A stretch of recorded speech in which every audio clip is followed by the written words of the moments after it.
Hello friends, I am Utsav Rathor and I welcome you all on my YouTube channel EduScoop. This is our MPGK lecture series and this is 17th lecture in the series. First of all, let's talk about this change जो आज आप notice कर रहे हैं. I am also visible in this lecture. So इस change का reason क्या है वो मैं आपको बता देता हूँ, फिर आज के lecture पे बात करते हैं.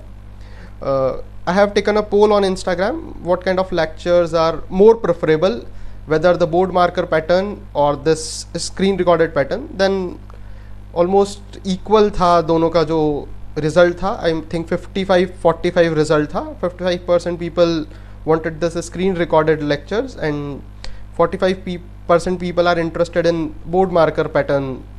So I have asked those people, those who voted for board marker pattern, that what is the reason. So उनका कहना था कि सर जो टीचर है वो अगर दिख रहा होता है तो एक कनेक्टिविटी फील होती है. तो अब बोर्ड मार्कर के लिए तो थोड़ा सा सेटअप की रिक्वायरमेंट थी, तो वो तो अभी अवेलेबल नहीं है. तो अपन ने एक बीच का रास्ता जो है वो निकाल लिया कि स्क्रीन रिकॉर्डेड पैटर्न भी चलता है, और जिनकी रिक्वायरमेंट थी बोर्ड मार्कर पैटर्न में कि सर जो पर्सन है अगर वो पढ़ा रहा है तो ठीक से समझ आता है अगर वो दिख रहा है तो उनकी रिक्वायरमेंट को भी थोड़ा कंपनसेट करने के लिए ये जो है ये पैटर्न अपन ने निकाला है, जिसमें अब मैं भी इस लेक्चर सीरीज़ में आपको विजिबल रहूँगा. आज का जो लेक्चर है वो MPGK पर है. लास्ट 2-3 दिन से जो है वो MPGK का लेक्चर नहीं आ पाया है, तो आज से हम लोग फिर से उसको रिज्यूम कर रहे हैं. हाँ, तो बात है कि ज्योग्राफी की लेक्चर सीरीज स्टार्ट हो गई है, उसमें भी ऑलमोस्ट 3 लेक्चर्स हमने डाल ली हैं, और जो पहला टॉपिक था उसका इंटीरियर ऑफ द अर्थ वो भी हम लोग जो है वो कंप्लीट कर चुके हैं. उस पर भी आगे बात करेंगे. अभी जो है MPGK की सीरीज़ को वापस स्टार्ट करते हैं.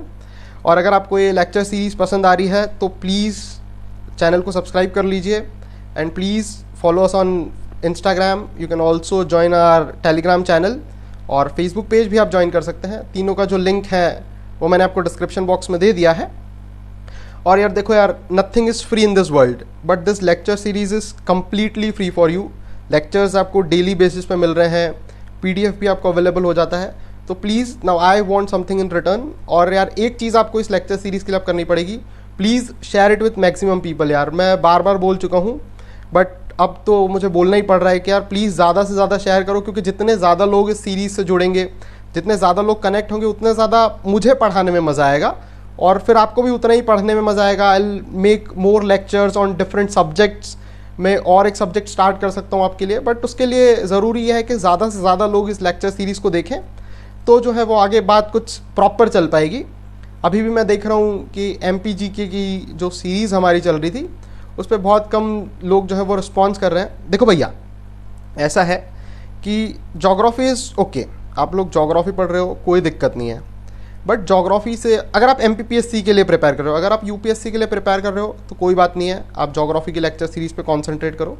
But if you are preparing for MPPSC तो देखो, जोग्राफी इज़ इम्पॉर्टेंट, बट ये जो MPGK का लेक्चर सीरीज़ है दिस इज़ मोस्ट इम्पॉर्टेंट, क्योंकि पहले ही बता चुका हूँ जोग्राफी से मैक्सिमम कितने क्वेश्चन आ जाएंगे. MPPSC की अगर आप लेक्चर सीरीज़ की बात करते हैं, मतलब MP का पेपर अगर आप देखते हैं MPPSC का, तो मैक्सिमम 7 से 8 क्वेश्चन मैक्सिमम बता रहा हूँ. बट वहीं MPGK से जो है वो मैक्सिमम क्वेश्चन की पॉसिबिलिटी हो सकती है 32 से 34, और अगर यहाँ पे मैं मिनिमम बात करूँ तो 28-27 क्वेश्चंस मिनिमम आपको MPGK से मिल जाएंगे. और यहाँ पे मिनिमम की बात करें तो 3 क्वेश्चन आपको ज्योग्राफी से मिलेंगे.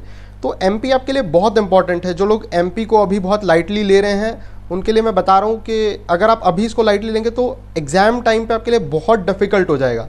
तो ज्योग्राफी का लेक्चर सीरीज़ आप फॉलो करिए, बट MPGK के लेक्चर सीरीज़ को भी प्रॉपर फॉलो करिए, सो दैट जो आपका कोर सब्जेक्ट है, जो आपके प्रीलिम्स में आपको बिल्कुल एक एज दे सकता है, 100 में से 32 अगर क्वेश्चंस आप कर लेते हैं तो आपके पास वैसे ही बहुत बेनिफिट होता है. तो MPGK की जो सीरीज़ है उसको आप मत छोड़िए, प्लीज़ उसको डेली बेसिस पे देखते रहिए. और अगर आपको नोट्स चाहिए इस सीरीज़ के तो you can join our WhatsApp group. इसका लिंक भी जो है वो आपको डिस्क्रिप्शन बॉक्स में मैंने दे दिया है.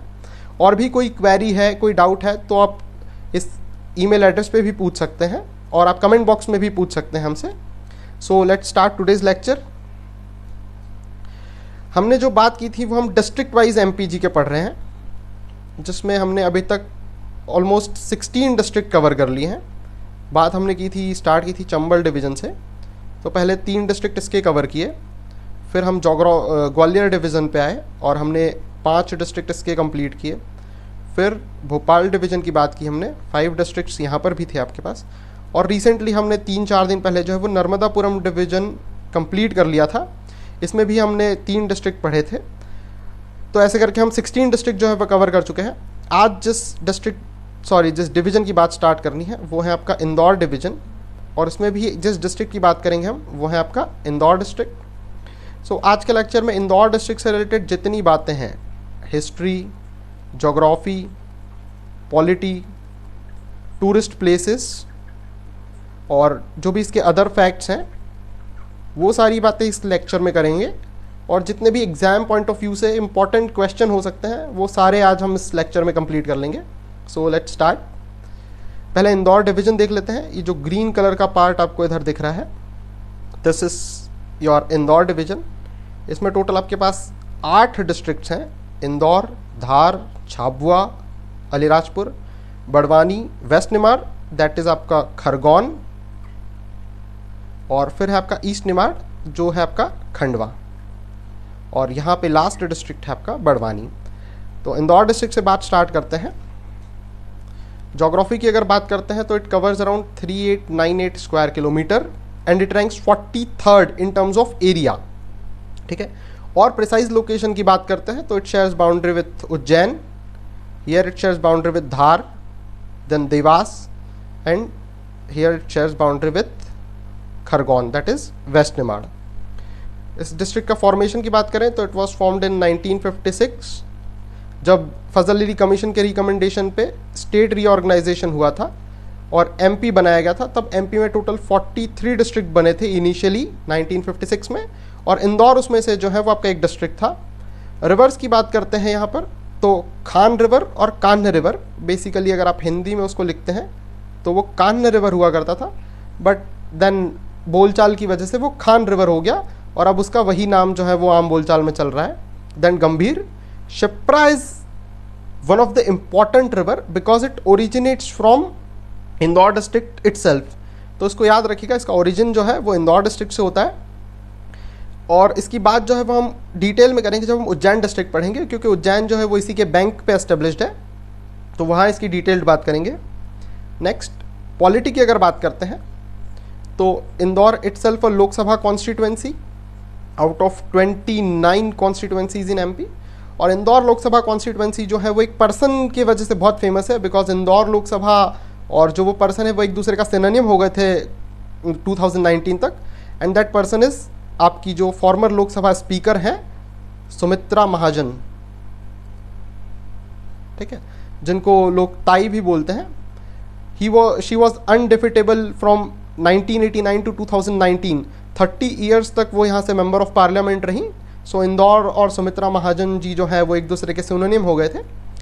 फिर इसके अगर फर्दर डिवाइडेशन की बात करें तो it is divided into 5 tehsils, Depalpur, Sanwer, Hatod, Indore and Mhow, जिसका नाम अब चेंज होके डॉक्टर अंबेडकर नगर हो गया है। ठीक है, क्योंकि जो आपके डॉक्टर भीमराव अंबेडकर, बाबा साहब अंबेडकर थे, उनकी बर्थ प्लेस है, तो महू का नाम चेंज करके अब डॉक्टर अंबेडकर नगर कर दिया गया है।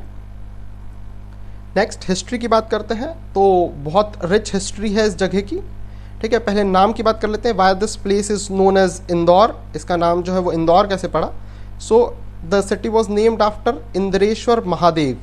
ठीक है, एक शिवजी का टेम्पल है इंद्रेश्वर महादेव, लॉर्ड शिवा को डेडिकेटेड है, उन्हीं के नाम पर ये जो प्लेस है इसका नाम इंदौर पड़ा, बिकॉज ऐसा माना जाता है कि जो लॉर्ड इंद्र हैं उन्होंने यहाँ पे तपस्या की थी and he himself established this temple, so that's why this place is known as Indore. ठीक है, फिर अगर महाजनपदा पीरियड से इसके हिस्ट्री की बात करते हैं तो इसका हिस्टोरिकल रिकॉर्ड था हमारे पास, बट इंदौर का उतना इंपॉर्टेंस नहीं था। At that time Ujjain was the main commercial as well as administrative and military centre. ठीक है, महाजनपदा पीरियड में जो अवंती किंगडम है, जो प्रेजेंट उज्जैन जिसको आप आइडेंटिफाई करते हैं, उस टाइम पे उज्जैन का इंपॉर्टेंस ज़्यादा था and it was ruled by Chandrapradyot Mahasena. बहुत बार हम बात कर चुके हैं रूलर की, याद रखिएगा, Avanti was ruled by Chandrapradyot Mahasena in Mahajanapada period. And Ujjain was the main commercial centre. और फिर मिडाइवल टाइम में भी गुप्ता के रूल्स तक, गुप्ता एज के बाद तक भी जो है वो उज्जैन का इंपॉर्टेंस ज़्यादा रहा। शाकाज के टाइम पर फर्स्ट एडी में जब शाकाज रूल कर रहे थे तो उज्जैन उनकी कैपिटल हुआ करती थी, फिर गुप्ताज के टाइम पे भी उज्जैन का ही इंपॉर्टेंस था। बट मिडाइवल हिस्ट्री को जब आप और आगे ले जाते हैं और आप से 15-16 सेंचुरी तक पहुंचते हैं, तब जो है वो इंदौर का इंपॉर्टेंस बढ़ जाता है, because it became a trading hub between Deccan and Delhi, जो एक कोर नॉर्थ इंडिया से रूल किया जाता था, और ये जो डेक्कन वाला पार्ट था उसके बीच में जो है एक इम्पॉर्टेंट ट्रेडिंग हब हो गया था। That's why Indore became important. और फिर उसके बाद जब 17th-18th सेंचुरी में जब मराठास का कंट्रोल मालवा में हुआ तो इंदौर का इंपॉर्टेंस बहुत ज़्यादा बढ़ गया, because it became the seat of Holkar dynasty. जो पेशवास के टाइम पे कॉन्फेडरेसी बनी थी मराठास की, उसमें जो होलकर्स थे उनकी सीट जो है वो इंदौर हुआ, और तब से इंदौर का इंपॉर्टेंस बहुत ज़्यादा बढ़ गया। ठीक है, 1724 में जब इंदौर जो है मालवा रीजन, पूरा मालवा रीजन जब पेशवा के कंट्रोल में आता है, so he appointed one of his able administrator Malhar Rao Holkar as the governor of Indore. ठीक है, मल्हार राव होलकर को वो इस जगह का गवर्नर बना देते हैं, and he is the same person who founded the Holkar dynasty. नाम याद रखिएगा, who is the founder of Holkar dynasty, so the answer will B Malhar Rao Holkar. और वहीं से जो है वो फिर इंदौर का इंपॉर्टेंस बढ़ जाता है। मल्हार राव होलकर के जो सन हैं Khanderao Holkar, he died at very young age, तो उनकी जो वाइफ है खांडेराव होलकर की, Ahilyabai Holkar, she took the control of Indore and she was a able administrator and a very good statesman. तो वो जो है वो फिर डायनेस्टी को बहुत अच्छे से रूल करती हैं, and she also shifted capital from Indore to Maheshwar. ठीक है, एक इम्पॉर्टेंट टाउन है, खरगोन डिस्ट्रिक्ट की बात हम जब करेंगे तब करेंगे महेश्वर की बात। सो इंदौर से जो है वो कैपिटल उन्होंने महेश्वर ट्रांसफ़र किया, बट इंदौर का इंपॉर्टेंस फिर भी कम नहीं होता है। It was an important commercial as well as military centre, तब भी वो रहा। फिर 1818 में क्या होता है, 1818 की बात हम पहले भी कर चुके हैं, जब हमने अभी होशंगाबाद डिस्ट्रिक्ट पढ़ा था या जो पूरा नर्मदापुरम डिवीजन पढ़ा था, तब हमने 1818 की बात की थी, क्योंकि 1818 एक इम्पॉर्टेंट ईयर है इंडियन हिस्ट्री में because of third Anglo Maratha war. जब 1818 में मराठास ब्रिटिशर्स से हार जाते हैं थर्ड एंग्लो मराठा वॉर में, तो जहाँ जहाँ पे भी मराठास की टेरिटरी थी वो सारी टेरिटरीज़ का कुछ पार्ट उनको ब्रिटिशर्स को देना पड़ता है। जैसे हमने जो नर्मदापुरम डिवीज़न है वहाँ पर भी बात की थी कि कुछ पार्ट जो है वो नर्मदापुरम वाले एरिया में जो था भोंसलेज ने ब्रिटिशर्स को दिया था, वैसे ही इंदौर में जो है वो होलकर्स ने कुछ पार्ट जो है वो ब्रिटिशर्स के फेवर में उनको छोड़ना पड़ता है। और एक इम्पॉर्टेंट बात ये होती है कि फिर they again move their capital from Maheshwar to Indore. ठीक है, ये जो हिस्ट्री है इसको कनेक्ट करते हुए पढ़िएगा। जैसे अभी हम नर्मदापुरम डिवीजन पढ़ के आए तो वहाँ से हमने इस चीज़ को समझा था कि 1818 वाला जो टाइम पीरियड है जब थर्ड एंग्लो मराठा वॉर हो रहा है, उसके बाद से चीज़ें ये हो रही हैं कि जब मराठास हार जाते हैं थर्ड एंग्लो मराठा वॉर में, so they have to give a part of their territory in the favour of Britishers. तो वही भोसलेज ने जो है वह नर्मदापुरम डिवीजन में किया, because Bhosles were ruling from Nagpur और Holkars were ruling from Indore and Maheshwar. तो जब थर्ड एंग्लो मराठा वॉर में होलकर्स की डिफीट होती है तो Holkars also ceded a part in the favour of Britishers, but still they continued their rule as a princely state under the overlordship और under the governorship of Britishers. Britishers की overlordship और governorship में वो अपना rule जो है वो continue रखते हैं। एंड आफ्टर इंडिपेंडेंस इन 1947 जब सारा जो प्रिंसली स्टेट्स हैं वो मर्ज होते हैं इंडिया में, so Holkar state was also became the part of Indian union and in 1948 it became the part of Madhya Bharat. अब ये मध्य भारत क्या है, जब हम एमपी का रीऑर्गेनाइजेशन पढ़ेंगे तब इसको बहुत अच्छे से समझेंगे। और एक इम्पॉर्टेंट बात ये याद रखिएगा, Indore was the summer capital of Madhya Bharat. और अगर आपको पता है इसका विंटर कैपिटल क्या हुआ करता था तो must answer in the comment box. Comment box में जो है वो आंसर लिखिए। मध्य भारत का विंटर कैपिटल क्या था, समर कैपिटल जो है वो तो आपका इंदौर हुआ करता था। So history hope it is clear to you. Then economy की बात करते हैं तो it is a very important commercial centre of MP because it is also considered as financial capital. जितने भी बड़े बिजनेसेस हैं, इंडस्ट्रियल हाउस है, वो सब इंदौर में या उसकी क्लोज विसिनिटी में ही सिचुएटेड है। तो एक बहुत इंपॉर्टेंट टाउन है ट्रेड के पर्पज से। It also known as financial capital of Madhya Pradesh, ये याद रखिएगा। क्वेश्चन पूछा जा सकता है which city is known as financial capital, तो आंसर विल बी इंदौर। और भी जितनी इंडस्ट्रीज़ हैं वो सब इसके क्लोज एरिया में ही सिचुएटेड है। और Indore is known as the city of business persons, तो बहुत सारी जो मेजर पॉपुलेशन है वो बिजनेस में ही एंगेज्ड है। However a small population is also engaged in agriculture, but majority population is engaged in business only. It was hub of textile industry from starting. जब India में इंडस्ट्रियलाइजेशन स्टार्ट हुआ और जब MP में start हुआ तो जितनी भी टेक्सटाइल मिल्स हैं वो सब जो है वो इंदौर में ही सिचुएटेड थी। मालवा मिल, कल्याण mill and Swadeshi mill are some of the famous industries which were established in the early 20th century. Then electronic complex is also situated in Indore. ये एक important fact है, याद रखिएगा। Electronic complex is situated in Pardeshipura. Indore में परदेशीपुरा एक reason है, वहाँ पे सिचुएटेड है, तो ये नाम याद रखिएगा। Electronic complex is situated in Pardeshipura region. और भी इंडिया में जो बड़ी कंपनीज़ हैं उनकी भी जो है वो प्रेजेंस इंदौर में आपको दिख जाएगी, चाहे वो TCS हो, इन्फोसिस हो, इम्पेटस हो, और भी बहुत सारी स्मॉल और मीडियम स्केल इंडस्ट्रीज़ भी इंदौर में है। उसके अलावा diamond park, James and jewellery park, crystal IT park which is hub of IT industry is also situated in Indore. So Indore ultimately is a very important center as a business point of view. Then it is also education hub. इन जितने बड़े colleges हैं MP में वो सब इंदौर में situated है। फिर वो चाहे आप IIT ले लीजिए या IIM, ठीक है, दोनों बड़े इंस्टीट्यूट जो है वो इंदौर में सिचुएटेड हैं। और भी कोचिंग इंडस्ट्रीज़ जो है वो इंदौर में बहुत फ्लरिश्ड है। DAVV जो बहुत फेमस यूनिवर्सिटी है वो भी इंदौर में है। So Indore is basically a complete city. Next tourist place की बात करते हैं तो various important tourist places are situated in Indore, historical as well as natural. Historical places की बात करते हैं तो फर्स्ट इज़ राजवाड़ा पैलेस, ठीक है, ये इमेज में आपको शो हो रहा है। And Rajwada is a very important place for its cultural importance, ठीक है। Those who belong to Indore या जो भी इंदौर को जानते हैं उनको राजवाड़ा का इंपॉर्टेंस पता है। Any kind of celebration is held at Rajwada only, but अभी तो हमारे लिए इंपॉर्टेंट है इसका historical perspective. So it is situated in Indore district and it was constructed by Malhar Rao Holkar, founder of Holkar dynasty, ठीक है, नाम याद रखिएगा। He was the founder of Holkar dynasty as well as he built the Rajwada palace.